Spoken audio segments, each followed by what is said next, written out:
Doctor ortho, अब दर्द भी घुटने टेकेगा। महाराष्ट्र की राजनीति में एक बार फिर सियासी भूचाल आने के संकेत मिल रहे हैं। 4 साल पहले जिस बगावत ने सत्ता का तख्त पलट दिया था, क्या अब उसकी दूसरी किश्त शुरू होने वाली है? उद्धव ठाकरे की शिवसेना यूबीटी में सब कुछ ठीक नहीं चल रहा। मातोश्री में बुलाई गई अहम बैठक में 9 में से 5 सांसदों का ना पहुंचना कई सवाल खड़े कर रहा है। राजनीतिक गलियारों में इसे ऑपरेशन टाइगर का नाम दिया जा रहा है। नमस्कार, मैं कीर्ति भारद्वाज, चैनल 4 न्यूज इंडिया पर आप सभी का स्वागत है। महाराष्ट्र की राजनीति में टाइगर एक प्रतीक भर नहीं बल्कि एक विरासत का नाम है। लेकिन अब यही टाइगर एक नए ऑपरेशन की वजह से चर्चा में है। चर्चा इस बात की, क्या उद्धव ठाकरे की शिवसेना यूबीटी में फिर एक बड़ी टूट होने जा रही है? इस सियासी अटकल को हवा तब मिली जब मातोश्री में उद्धव ठाकरे द्वारा बुलाई गई लोकसभा सांसदों की बैठक में 9 में से सिर्फ 4 सांसद ही पहुंचे।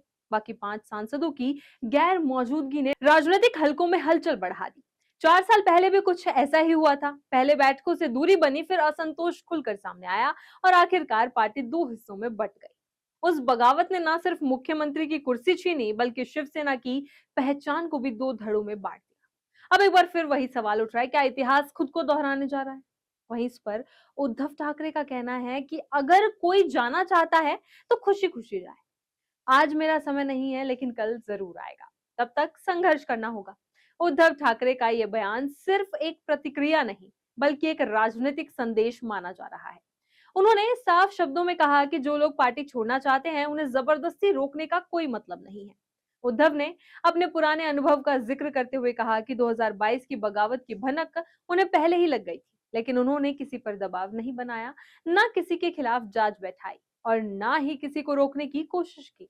मातोश्री की बैठक में जो 5 सांसद नहीं पहुंचे, उनमें संजय जाधव, संजय देशमुख, ओमराजे निबालकर, भाऊ साहेब और नागेश पटेल शामिल हैं। हालांकि पार्टी की ओर से दावा किया गया कि ये सांसद ऑनलाइन जुड़े थे, लेकिन सूत्रों के मुताबिक उद्धव ठाकरे की सीधे तौर पर सिर्फ एक सांसद से ही बातचीत हो पाई। ऐसे सवाल उठना लाजमी है कि क्या पार्टी के भीतर सब कुछ सामान्य है?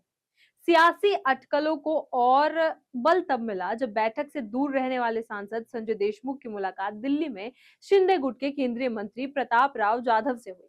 तस्वीरें सामने आई और चर्चाओं का बाजार गर्म हो गया। क्या ये सिर्फ एक सामान्य मुलाकात थी या फिर किसी बड़े राजनीतिक समीकरण की शुरुआत? वहीं शिंदे गुट के केंद्रीय मंत्री प्रताप राव जाधव का कहना है कि शिवसेना यूबीटी के सभी सांसद हमारे दोस्त हैं। कई सांसद पार्टी नेतृत्व से नाराज हैं, हमारे दरवाजे उनके लिए खुले हैं। प्रताप राव जाधव का बयान भी कम अहम नहीं है। उन्होंने दावा किया कि यूबीटी के कई सांसद नेतृत्व से नाखुश हैं और कुछ सांसद एकनाथ शिंदे से संपर्क में भी हैं। यानी जिस तरह सभी विधायकों ने उद्धव ठाकरे का साथ छोड़ा था, क्या अब सांसदों की बारी है? राजनीतिक जानकार मानते हैं कि लोकसभा चुनाव के बाद महाराष्ट्र की राजनीति नए दौर में प्रवेश कर चुकी है। महाविकास अघाड़ी और महायुति दोनों अपने अपने समीकरण मजबूत करने में जुटी है। ऐसे में अगर यूबीटी का कोई सांसद पाला बदलता है, तो इसका असर सिर्फ पार्टी पर नहीं बल्कि पूरे विपक्षी गठबंधन पर पड़ सकता है। हालांकि अभी तक किसी सांसद ने खुलकर बगावत का ऐलान नहीं किया है, लेकिन गैरहाजिरी और बढ़ती मुलाकातें संकेत जरूर दे रही है कि पार्टी के भीतर कुछ न कुछ खदबदा रहा है। फिलहाल मातोश्री को लेकर दिल्ली तक राजनीतिक गतिविधियां तेज है। उद्धव ठाकरे ने अपने तेवर साफ कर दिए हैं और शिंदे गुट भी अक्सर तलाशते नजर आ रहे हैं। अब सबसे बड़ा सवाल यही है कि क्या ऑपरेशन टाइगर सिर्फ एक अफवाह है या महाराष्ट्र की राजनीति में फिर कोई बड़ा सियासी विस्फोट होने वाला है?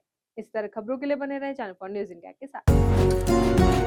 डॉक्टर ऑर्थो, अब दर्द भी घुटने टेकेगा।